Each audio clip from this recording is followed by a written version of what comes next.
In the bleak annals of galactic history, there exists a chapter so shrouded in despair that its name evokes a primal shudder: the Dalkari Dominion. These monstrous conquerors surged from the fringes of the known galaxy, their warships blotting out the stars, their insatiable hunger focused on absolute subjugation. Across countless star systems, the flames of resistance flickered and died. Ancient empires with proud histories crumbled within weeks. Brilliant telepathic races were reduced to whimpering slaves, their minds shattered and repurposed by the Dalkari. Hope became a forgotten word, replaced by a suffocating certainty that the galaxy's long night had begun. On the embattled world of Cypria Prime, once a beacon of intergalactic diplomacy, a desperate conclave gathered. Once mighty leaders, their proud races now broken husks, stared at each other in despair. There was no debate, no desperate plans for one last stand. This was the moment of surrender. A transmission would be sent, the white flag raised to flutter in the cosmic void. Just then, an anomaly ripped through the gloom. A communication, not of Dalkari origin, crackled through their channels. The symbol was unknown, the language indecipherable. A lone representative of a species unseen in the galactic arena. Humans, they called themselves. And their simple message sent a jolt through the council. "Do not give up hope, we are coming." There was scoffing at first, whispers of some primitive race stumbling into a war they couldn't comprehend. Yet, as the human ship materialized outside their shattered defenses, a strange sense of unease rippled through the Dalkari ranks. This vessel was not sleek, not majestic. It was a blunt instrument, scarred and bristling with weaponry that pulsed raw, unrefined power. Humans, if the images transmitted were to be believed, were an unsettling mix of frailty and ferocity. Their eyes burned with defiance, not the cold calculation of a warrior species, but something ancient and untamed. News of the humans' arrival spread like wildfire through the beleaguered systems. For species steeped in hopelessness, it was a spark too strange to extinguish. These humans from their obscure world didn't bring promises of powerful fleets or forgotten superweapons. They brought something far more dangerous: belief. Across conquered worlds, whispered resistance movements, extinguished just days before, reignited. Sabotage operations targeted Dalkari supply lines. Scientists began reverse engineering captured tech, not out of genuine hope of replicating it, but out of spite, a defiant desire to inflict any wound, however small, upon their oppressors. Even seasoned leaders, their spirits hollowed out by relentless defeat, felt an unfamiliar twitch of determination. Perhaps, just perhaps, this wasn't a final act of surrender, but a turning point. Meanwhile, the lone human warship plunged into the heart of the Dalkari advance with reckless abandon. Initial reports sent shivers of dread through the Dalkari High Command. Human tactics were insane. Suicide runs to cripple capital ships.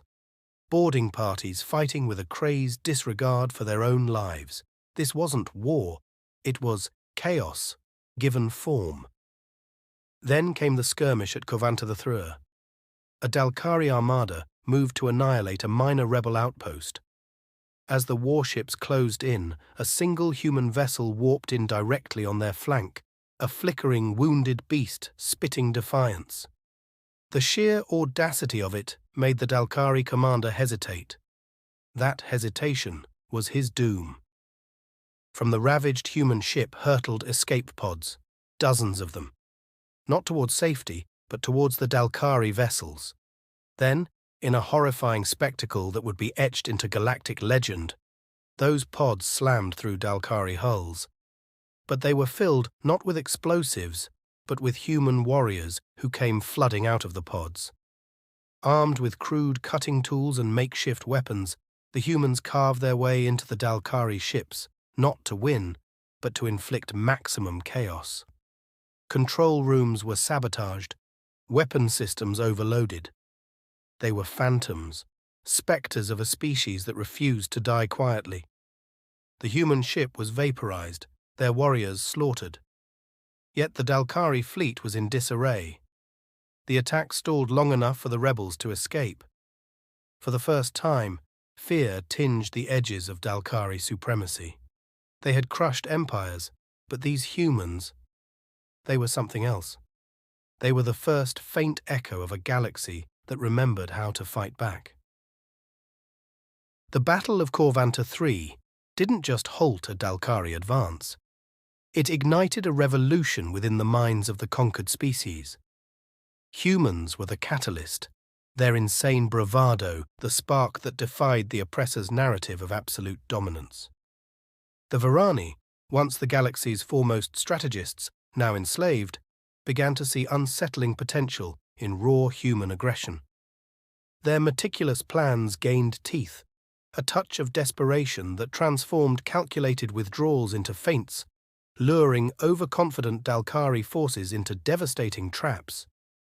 The psychic Nara, minds enslaved by the Dalkari to bolster their war machine, turned their anguish into a weapon. They began whispering doubts into Dalkari ranks, seeding nightmares and fueling paranoia in the minds of their oppressors. They discovered that even the most subjugated race could find ways to strike back. Shipyards throughout conquered systems, previously forced to churn out Dalkari vessels, started subtly altering the designs. Hidden flaws, intentionally weakened systems, acts of sabotage on a grand scale. Dalkari warships suffered unexplained failures, their once invincible fleet plagued by a creeping uncertainty. The humans had lost countless battles, their reckless charges shattering against Dalkari might. Yet every scar, every insane sacrifice, became a lesson for the rest of the galaxy. This was not a war to be won through a singular, decisive strike, but a relentless 1,000 cuts. It was a conflict that demanded audacity, sacrifice, and the stubborn refusal to bend even under the heel of monstrous tyranny. As the human fleet grew, bolstered by battered yet defiant ships from other races, their battles raged across the stars. Each victory, even when hard-bought, became a beacon. Each loss, a bloody testament to the enduring human spirit. And with every battle, the galaxy learned a terrifying and essential truth. Even when crushed, even in the darkest hour, there was a species that would not simply accept defeat. It was a lesson the Dalkari Dominion would come to regret underestimating. The human flagship, christened Defiance, bore the scars of countless battles. Its hull was a patchwork of welds and scars, testament to the sheer number of times it had brushed with annihilation.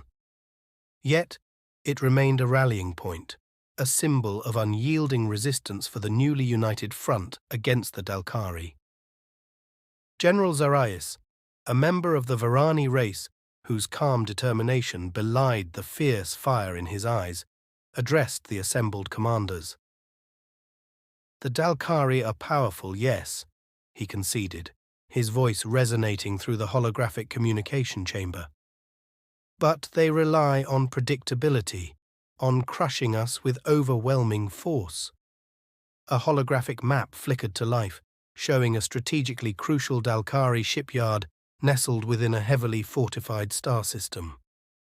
"Our previous attempts at direct assaults failed miserably," General Zarias continued, pointing to a cluster of red markers representing decimated fleets. "But we've learned from those failures. We've learned from the humans." A holographic image flickered to life. A battered human vessel ramming a Dalkari destroyer in a suicidal charge. "The humans have shown us the power of chaos," Zarias said, "the element of surprise. They fight with reckless abandon, exploiting every weakness in the enemy's defense." The holographic map shifted, revealing a daring plan. The general began laying out some strategies they would implement moving forward, all inspired by some of the most effective human tactics. The Varani maneuver. The Varani, inspired by the human feints, devised a series of intricate maneuvers designed to lure Dalkari fleets into pre-laid minefields, a tactic the Dalkari, in their arrogance, had deemed unnecessary. The first successful deployment crippled a substantial Dalkari armada, shattering their sense of invincibility. The Nara whispers. Building on the Nara's telepathic sabotage, a new tactic emerged thanks to humans' creativity. Special forces, trained in rudimentary telepathic techniques taught by the grateful Nara, infiltrated Dalkari ships, amplifying the whispers of doubt and stoking paranoia within the enemy ranks. The humans called it psychological warfare. The human swarm. Humans, ever the masters of desperate improvisation, began coordinating their battered ships with smaller, agile vessels from other species. These swarms would harass Dalkari formations, disrupting their defenses and creating openings for the heavier weapons of their allies. These tactics, born from the desperation of conquered races and the audacity of humans, began to shift the tide of the war. The Dalkari, accustomed to swift victories, found themselves facing an enemy that refused to break, a galaxy that had learned to fight with the unyielding spirit of the humans.